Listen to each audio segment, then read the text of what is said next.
आज की वीडियो में हम यूकैरियोटिक सेल और प्रोकैरियोटिक सेल के बारे में जानेंगे। तो ऐसी नए और मज़ेदार वीडियो के लिए हमारे चैनल को सब्सक्राइब करें और उस बेल के आइकन को वापस दबाएं ताकि आप सबको मिल सके हमारे वीडियो की नोटिफिकेशन सबसे पहले। तो फिर शुरू करते हैं।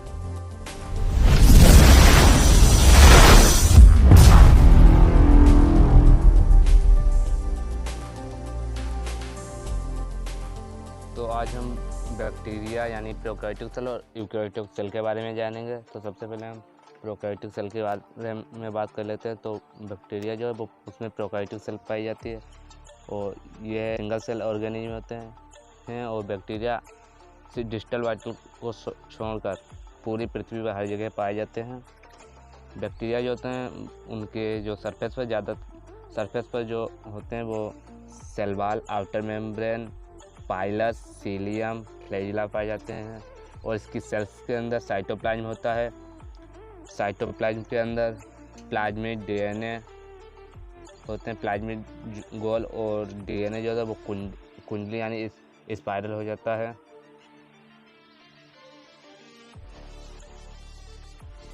बैक्टीरिया जो होते हैं वो गोलाकार के भी होते हैं, यानी इनके बहुत से प्रकार होते हैं। गोलाकार के बैक्टीरिया को कोकाई कहते हैं। ये कोकस, डिप्लोकोकस, स्ट्रेप्टोकोकस और स्टेफिलोकोकस प्रकार के होते हैं। इनसे अनेक बीमारियां होती हैं, यानी अलग अलग आकार के जो बैक्टीरिया उनसे अलग अलग प्रकार की बीमारियां होती हैं। और रोड लाइक बैक्टीरिया होते हैं उन्हें हम बेसिलस यानी बेसिलस के अंतर्गत आते हैं। जो सिंगल सेल होते हैं उन्हें बेसिलस, जो दो बैक्टीरिया मिलकर उन्हें डिप्लोकोकस, अनेक बैक्टीरिया आपस में मिलकर बनते हैं तो उन्हें कोकोबैसिलस कहते हैं। कुछ बैक्टीरिया स्पाइरल शेप के होते हैं जिन्हें स्पिरुलम, स्पाइरोकीटा और हेलिकल शेप में होते हैं। ऐसे ही अदर शेप अन्य आकार की बात कर लें तो बैक्टीरिया कोमा और क्लब आकार के भी पाए जाते हैं।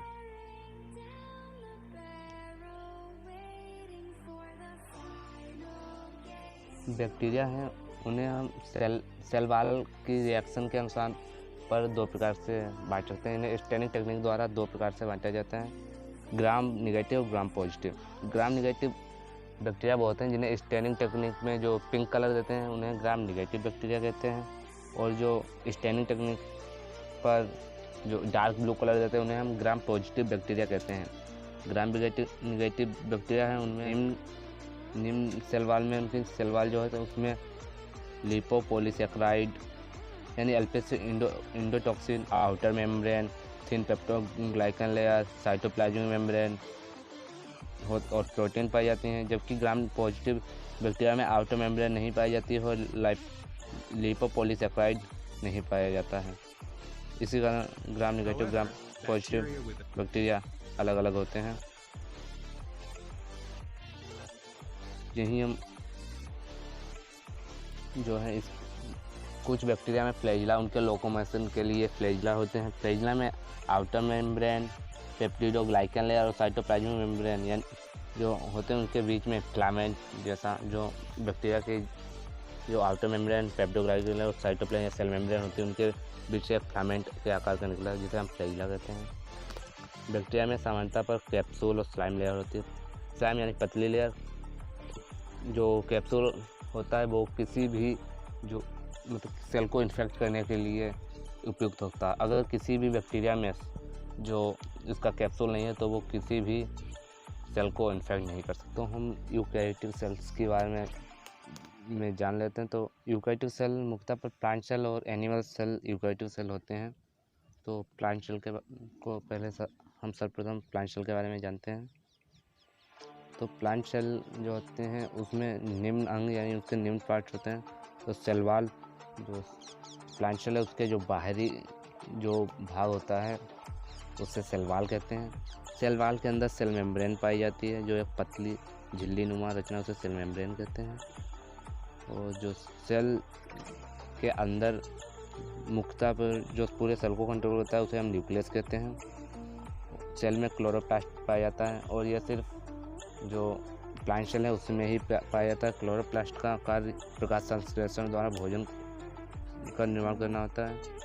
इसी में साइटोस्केलेटन जो सेल्स को निश्चित आकृति प्रदान करता है, उसे आकार प्रदान करता है, उसे हम साइटोस्केलेटन कहते हैं।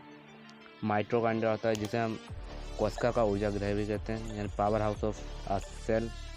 सेल के अंदर जिसमें ये सारी चीज़ें यानी न्यूक्लियस हो गया, माइटोकॉन्ड्रिया, साइटोसेल वाल, वो सेल वाल नहीं, क्लोरोप्लास्ट, एक जिसमें संग्रहित होता है उसे हम साइटोप्लाज्म कहते हैं। कुछ सेल में वैक्यूल होते हैं, वैक्यूल खाली स्थान होता है, इसमें कुछ भी नहीं होता है। वेसिकल मतलब गोल जो होते हैं उन्हें वेसिकल कहते हैं।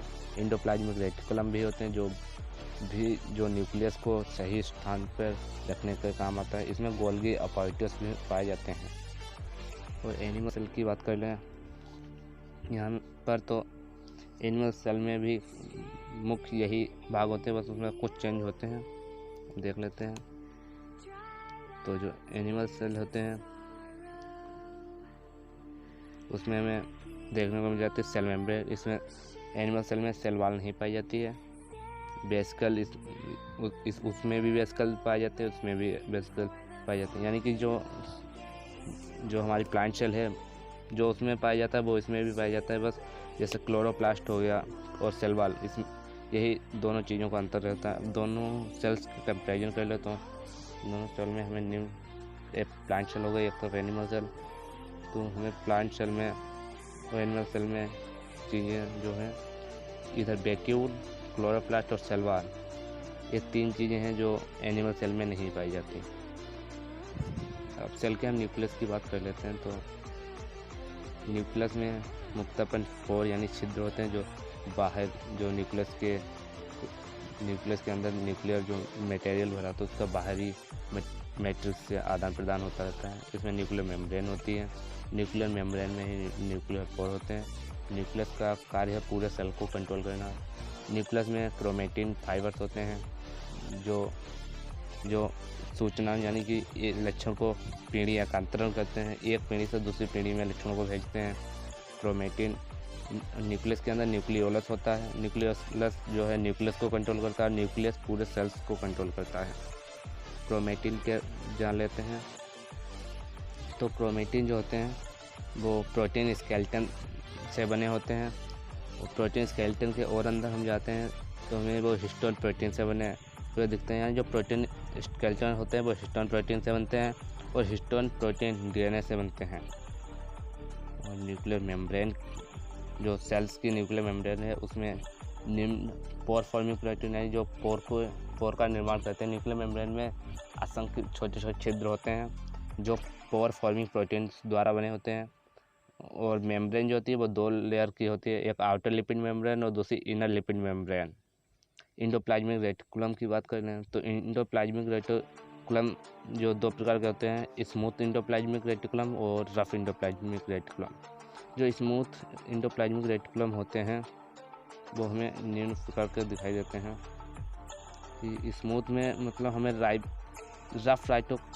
रफ जो इंडोप्लाज्मिक रेटिकुलम हो और स्मूथ इंडोप्लाज्मिक रेटिकुलम में इतना फ़र्क होता है कि जो रफ होता है उसमें राइबोसोम पाए जाते हैं और जो स्मूथ होता है उसमें राइबोसोम नहीं पाए जाते हैं। गोल्गी अपॉर्टस की बात कर लेते हैं हम। तो सिसफेस और ट्रांसफेस जो गोल्गी अपॉर्टस होते हैं। सेल मेम्ब्रेन जो सेल में मेम्ब्रेन होती है वो भी मेम्ब्रेन प्रोटीन और फॉस्फेटाइड मॉलिक्यूल से बनी होती है। प्लास्टिड मुख्यतः पर क्लोरोप्लास्ट होते हैं और ये प्लांट सेल में पाए जाते हैं। तो प्लास्टिड में जो पूरा एक सिक्कों का ढेर की तरह इसकी संरचना होती है जिसे हम ग्रेनम कहते हैं, जिसके पूरे जो उसका जो ढेर होता है उसे ग्रेनम कहते हैं और एक को थाइलोकॉइड कहते हैं।